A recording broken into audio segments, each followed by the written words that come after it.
everyone. Thank you for joining us over Zoom. If you're here that way, my name is Bonnie Garcia Glockner. I'm the associate professor for the Office of National Fellowship. Is anyone here not familiar with our office? Is this the first time you're hearing about it? Woo! Yay! Okay, cool.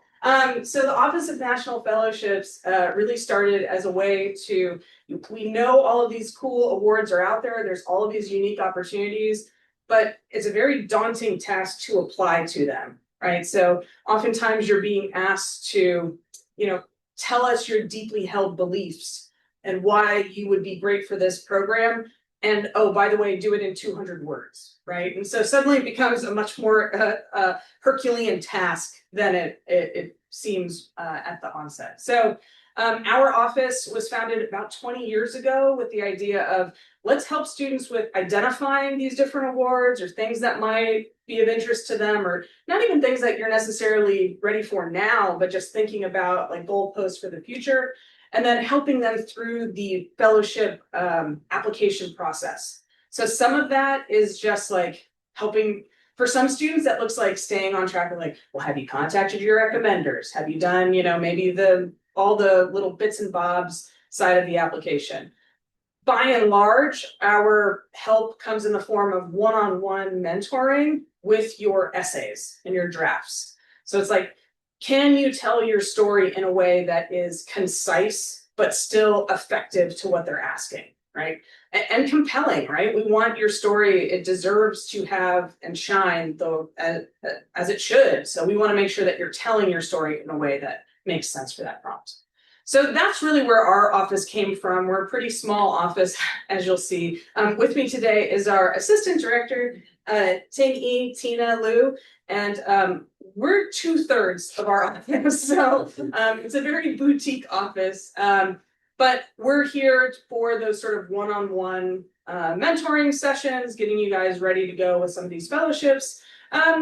And just talking about what all's out there. So part of what we do too is letting you know about different programs. So can't apply to stuff if you don't know about it. And there are plenty of places where you can look all of this information up, but we're gonna hit today some of our like larger summer fellowship programs that people are applying to pretty frequently through our office.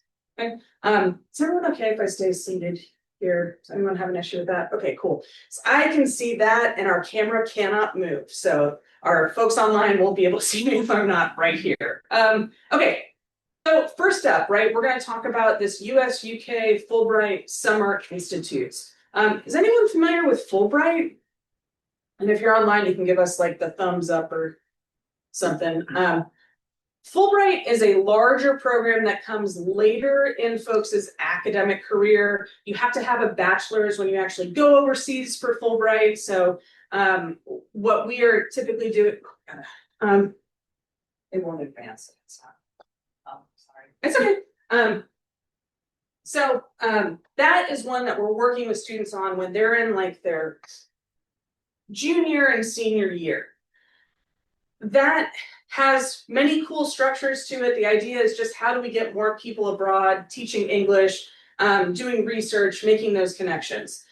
These summer institutes are for students that are earlier in their academic career. So the Fulbright Institute, they partner with about, I think this year it's these 5, but in the past it's anywhere from 4 to 6 institutions in the UK.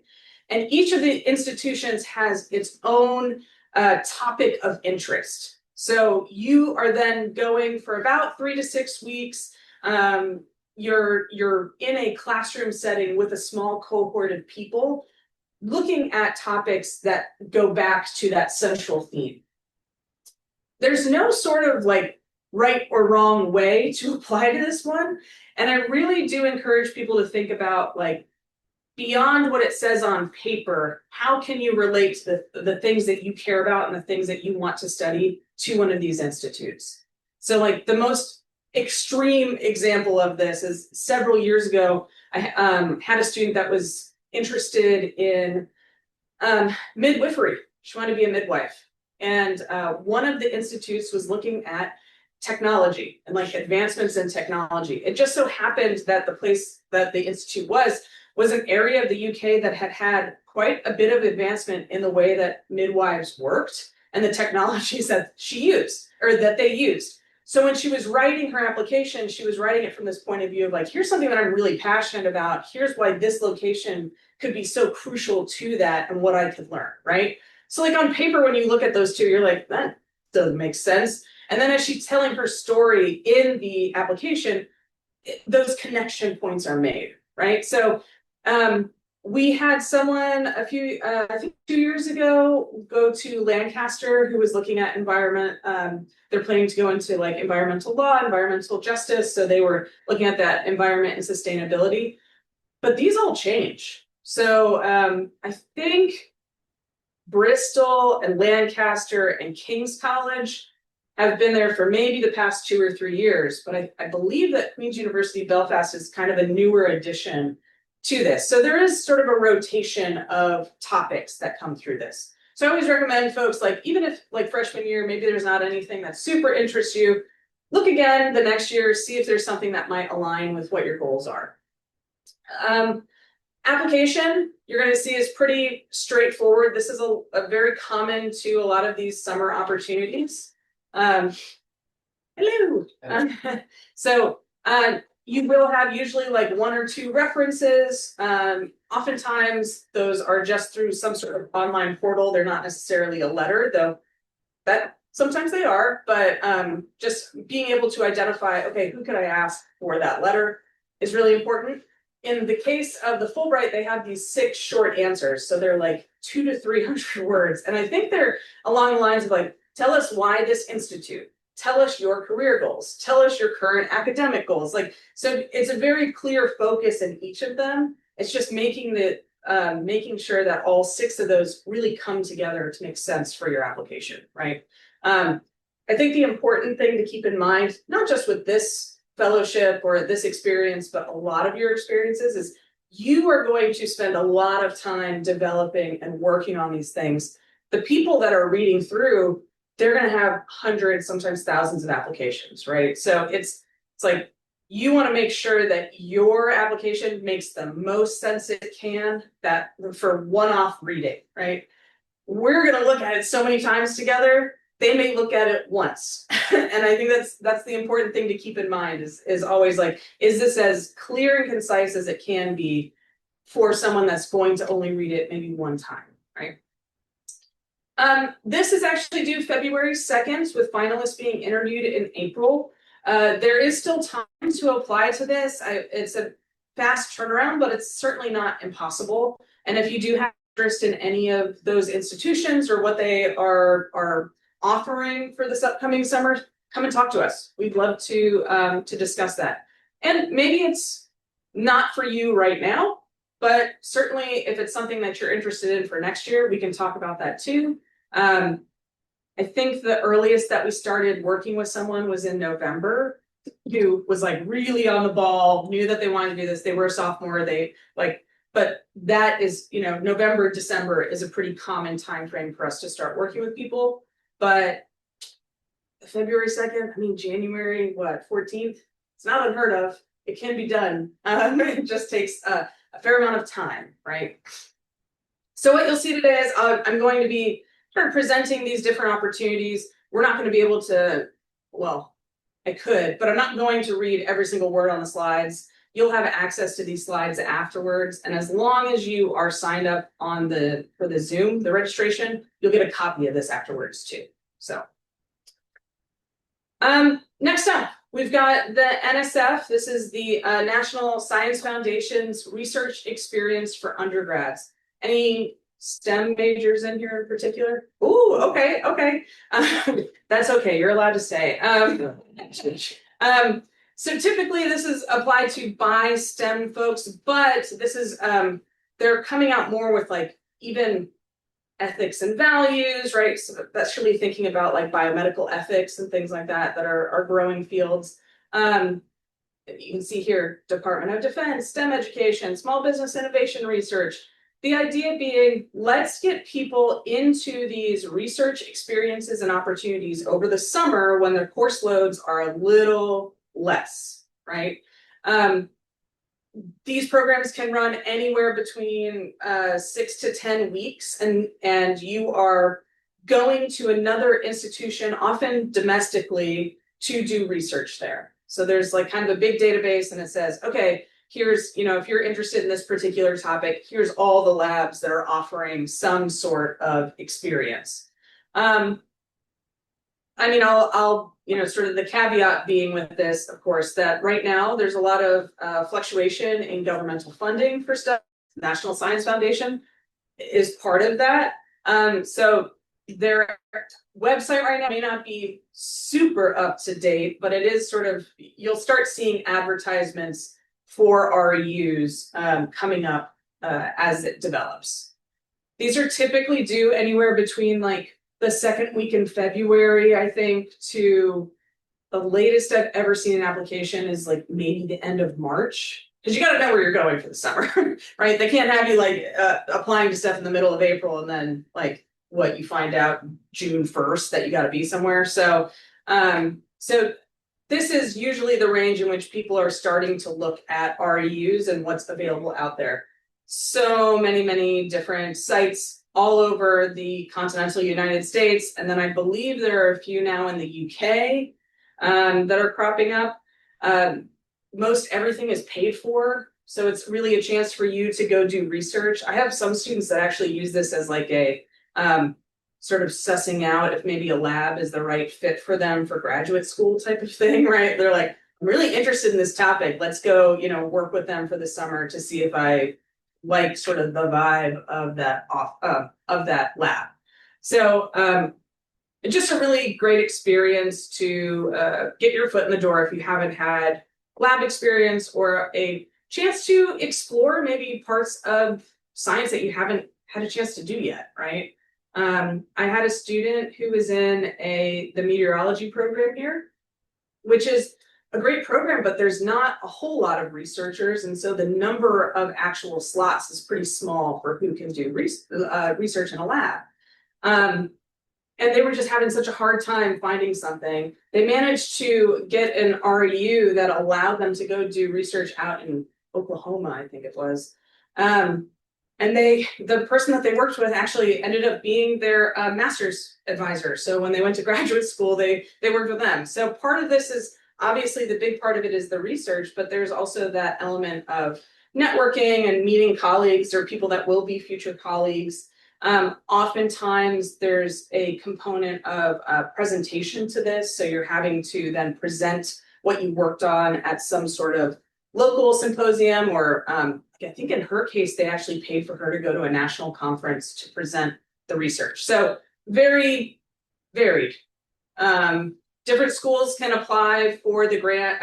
Schools can apply for the grant and they'll say, we need funds to support maybe X number of students. So sometimes these REUs will have like, maybe there's 4 people, maybe there's 10. It really depends on the grant that they've received. Okay. Every single year we have students that go off to do REUs that we work with. The applications are astoundingly common for REUs. A lot of, why does this interest you and why would you be a good fit for this lab, right? Sometimes that's 2 essays, sometimes it's 1 big one, but oftentimes it's those same topics. It's not uncommon for folks to apply to multiple REUs. So I think that student, she applied to like 9. That's probably more than I would recommend just for your own sanity. But you can, I guess, if you wanted to. We usually tell folks, really look at what the labs are doing, because if like you're only sort of interested, that's probably going to come across in your application that you're like sort of interested in working with them. Doesn't matter how flowery and nice you make that, right? You want there to be an actual, a real deep set interest in what they're doing. Next one up is actually NASA internships. Tini, do you want to talk about this? Yeah, here. So this is something really fun that I came across, and again, it's actually not open just to STEM majors. There's STEM and non-STEM options. There's mainly 3 types. The first one is from the Office of STEM Engagement for primarily US citizen, undergrad and graduate student, and it's kind of the only one on their website listed with an upcoming deadline. So I wanted to highlight that for you. And there's also a pathway internship for people who may be interested in working with NASA in the future and could lead to a job offer, which is really cool. So that's something to keep in mind because that's also open for current and recent graduates. And we also get a lot of questions about international student status who are, wondering if they can also do some of these opportunities. They do have one for international students from the specific countries with agreement. So that's listed on the website. I think I can't remember off the top of my head, but there's about 10 countries, I think. So when you go to the website, it can feel a little bit hard to navigate. I did the hard work for you, so you really need to just create a student account to be able to view and go in to apply to those internships. So don't be afraid to just make an account to go in, take a look at all the different, it's actually kind of similar to REU in the sense of you're applying to this different, almost like labs or offices working on very specific topics. So yeah, it's offered for spring, summer, and fall. But if you're interested in this, the first deadline coming up is the end of February.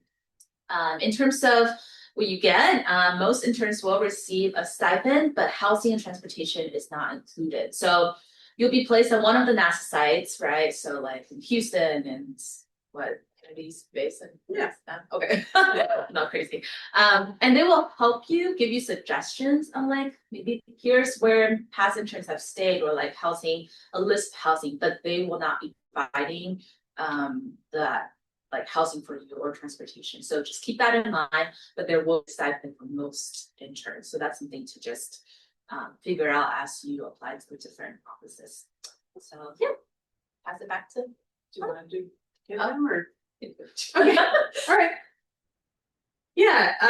Amgen is this is another summer research opportunity. It's a little more defined, I think about 8 to 10 weeks is the standard for this, but they have these research institutions that are affiliated with them, all interested in biotech. And I mean, frankly, it's very similar to how the REUs are set up again, right? It's like, here's all these research institutes, here's all the things that they sort of offer as part of the award. It's just a matter of whether or not you're interested in what they're working on. I think the only caveat with this really is that we tend to see more like juniors and non-graduating seniors apply to this rather than sophomores.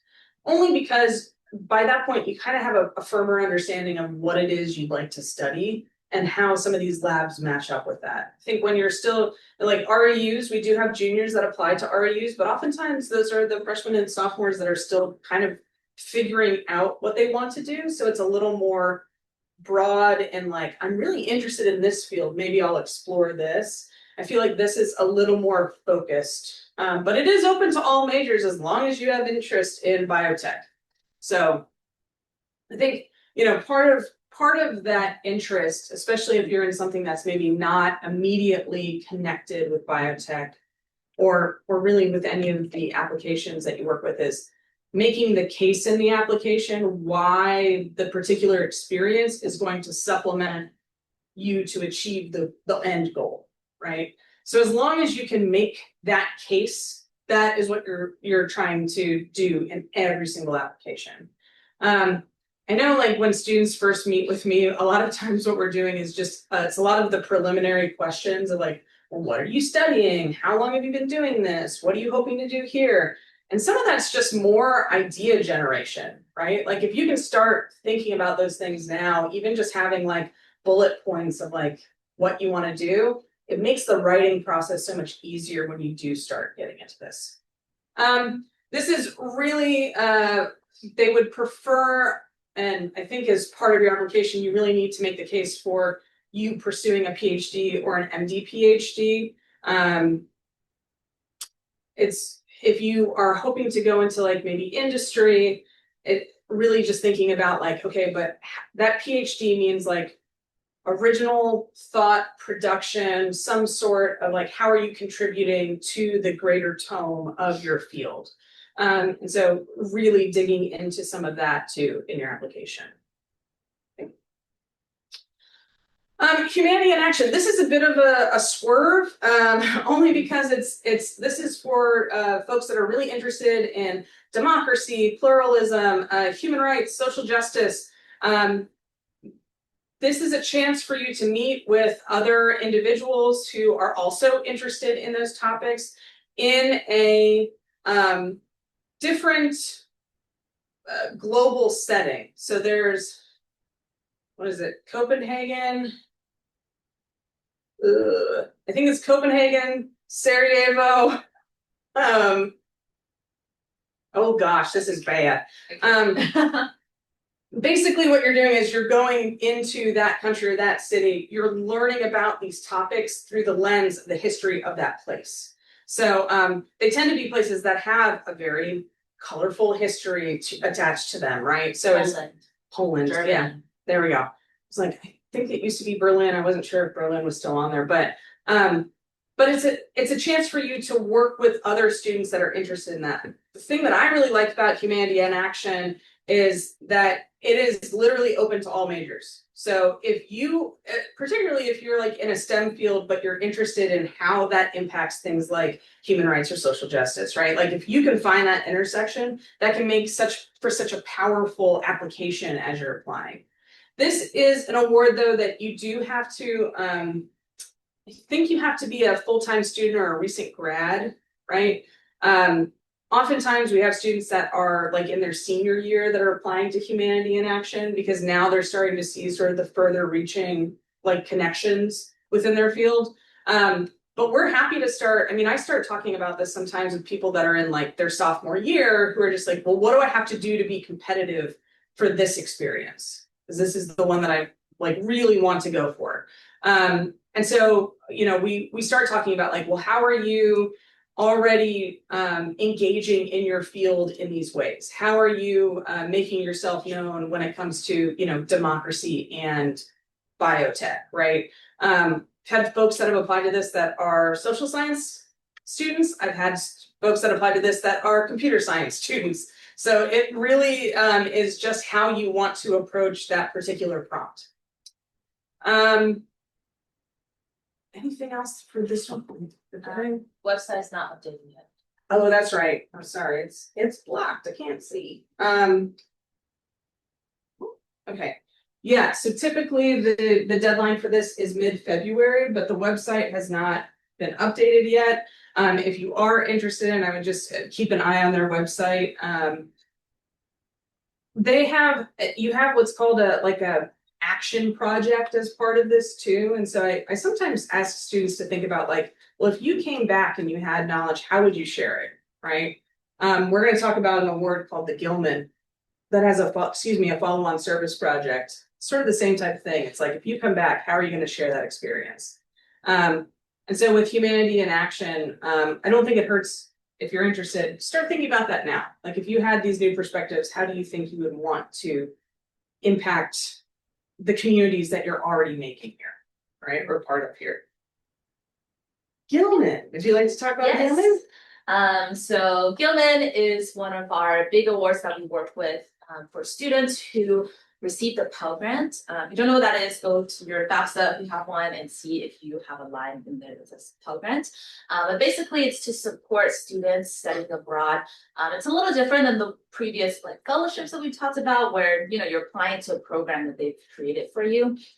For Gilman, it's really like a portable financial assistance towards something that you pair with another study abroad program. So a lot of people use IP or some third-party providers like CA Kappa, any other abroad programs that will give you credit for studying abroad.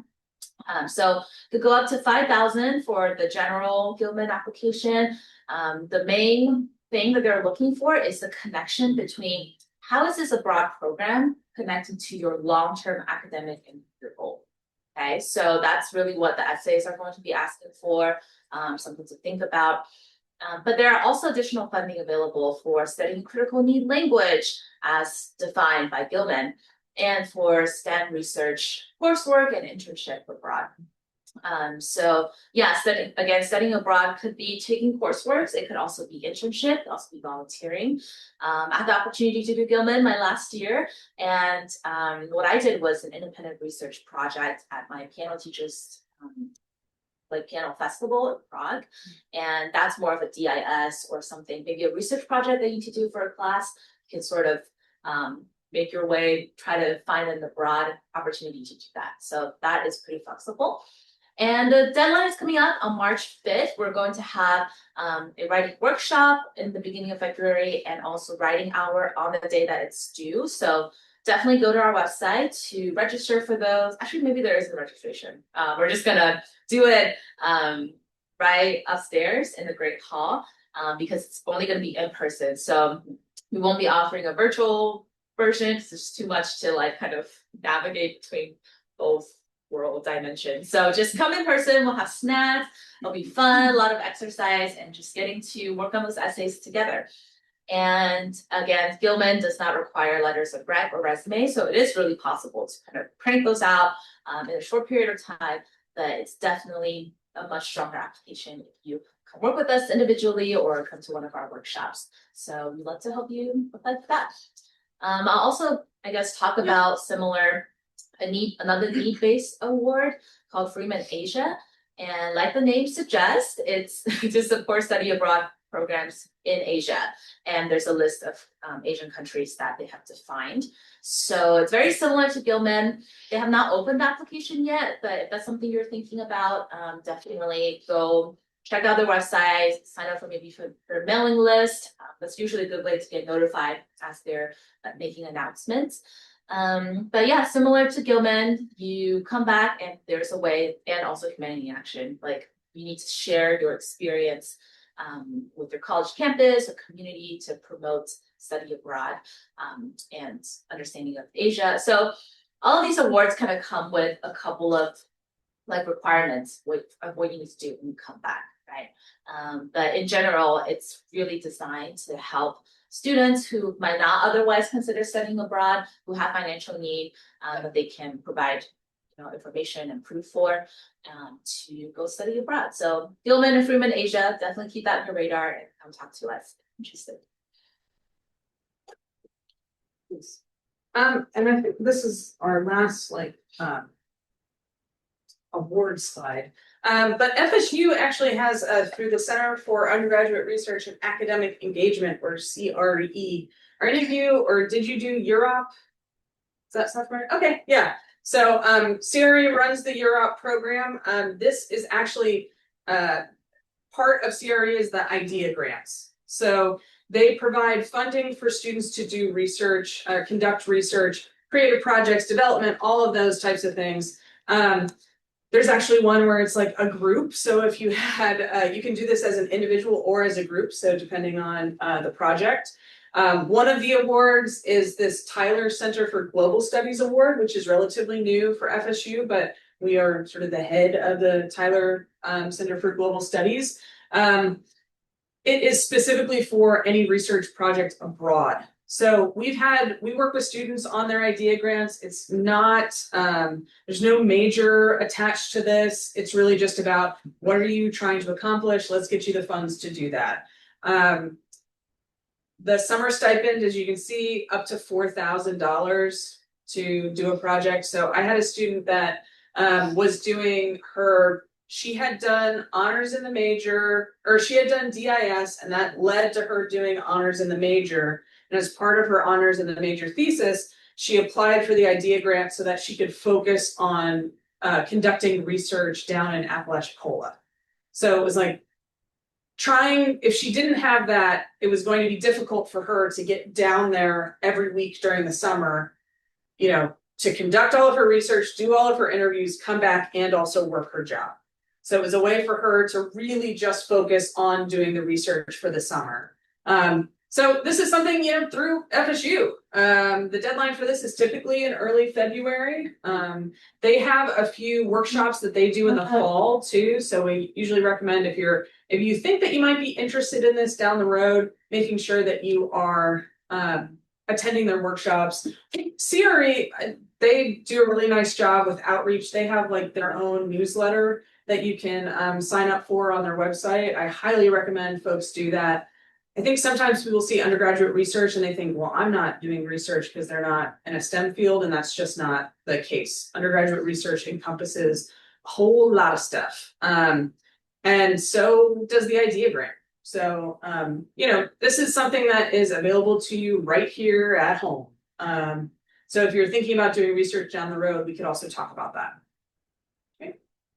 So, why work with ONF? Obviously, it's our sparkling personalities.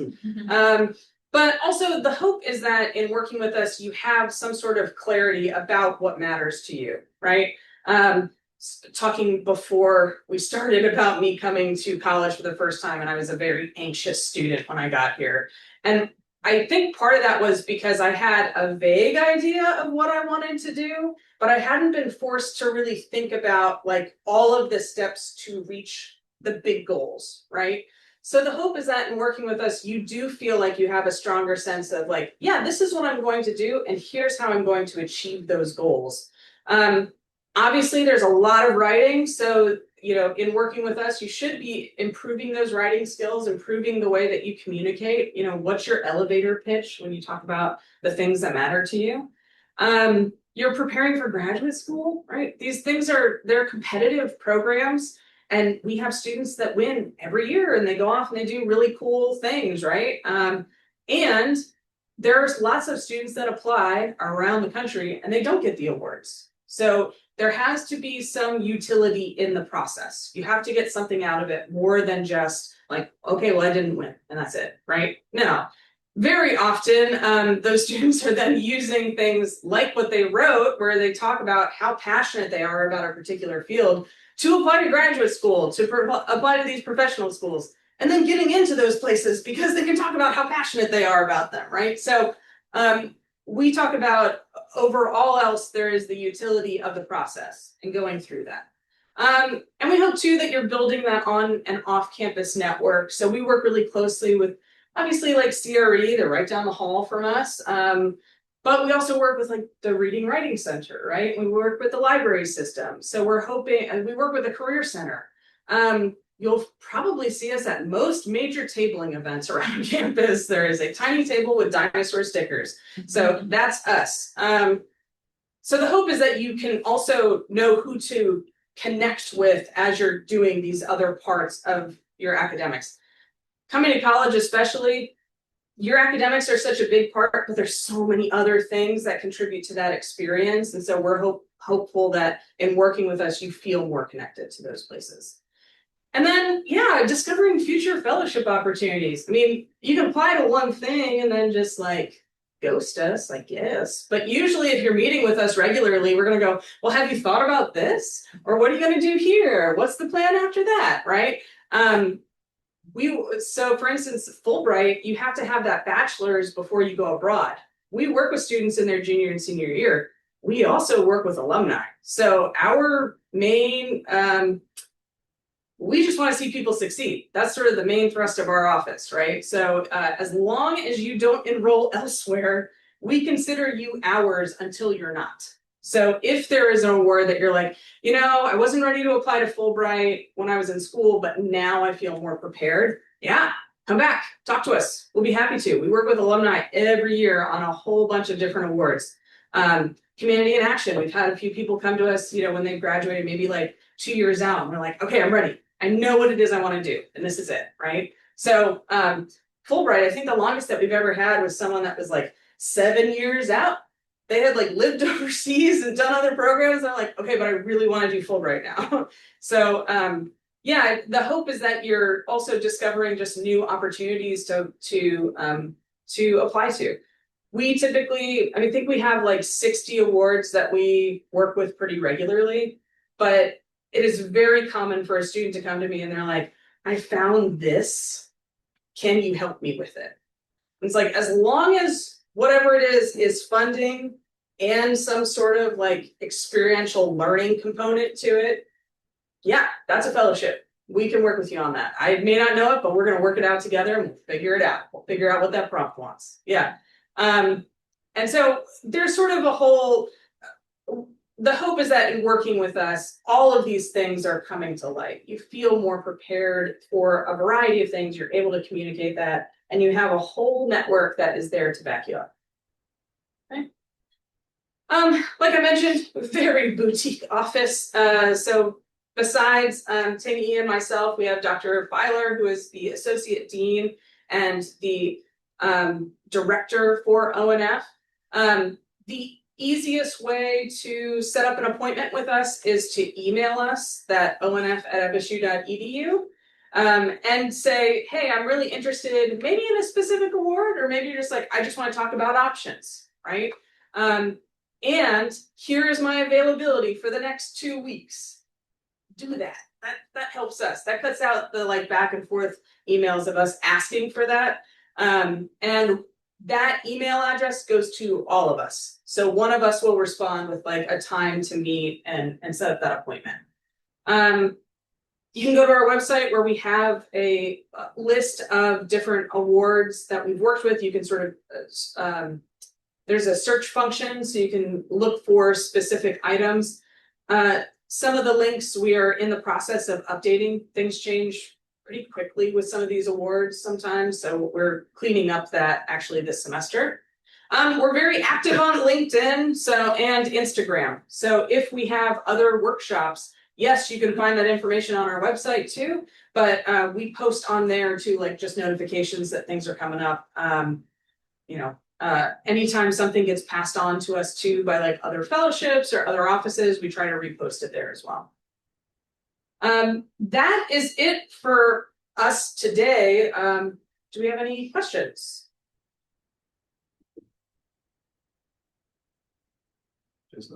Okay. If you do think of anything, email us. We want to work with you. We want to talk about what works for you.